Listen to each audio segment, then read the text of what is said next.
సాంకేతికతలపై దృష్టి పెట్టాం. నూతనావిష్కరణ అనేది భారతదేశ డిఎన్ఏలోనే ఉంది. భారత్ ఇన్నోవేట్స్లో ప్రధాని నరేంద్ర మోడీ వాళ్ళు భారత్పై ప్రపంచ దేశాల పరిష్కారాలు వినియోగించుకునే దేశం మాత్రమే కాదని సవాళ్లకు పరిష్కార మార్గాలు సూచించే దేశంగా మారుతోందని ప్రధాని నరేంద్ర మోడీ చెప్పారు. మోడీ ఆదివారం ఫ్రాన్స్లో నైస్ సిటీలో ఫ్రాన్స్ అధ్యక్షుడు ఎమ్మాన్యుయల్ మేక్రాన్తో కలిసి భారత్ ఇన్నోవేట్స్ కార్యక్రమాన్ని ప్రారంభించారన్నట్టుగా హైలైట్ చేశారు.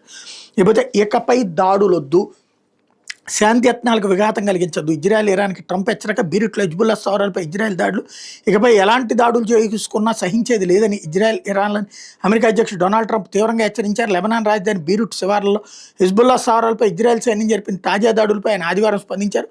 పశ్చిమాసియాలో యుద్ధాన్ని పూర్తిగా ముగించే దిశగా ఒప్పందాన్ని ఖరారు చేసుకోవడానికి ప్రయత్నాలు జరుగుతున్నాయని తెలిపారు.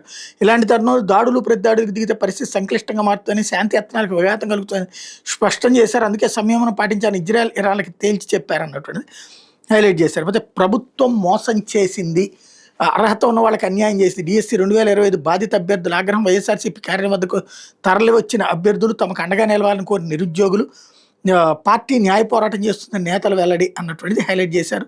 వరుసపెట్టి వైసీపీ కార్యాలయానికి ఏది భారీ ఎత్తున క్యూలు కడుతున్నారు వీళ్ళు. ఇకపోతే ఇన్వెస్ట్మెంట్ మహాలక్ష్మి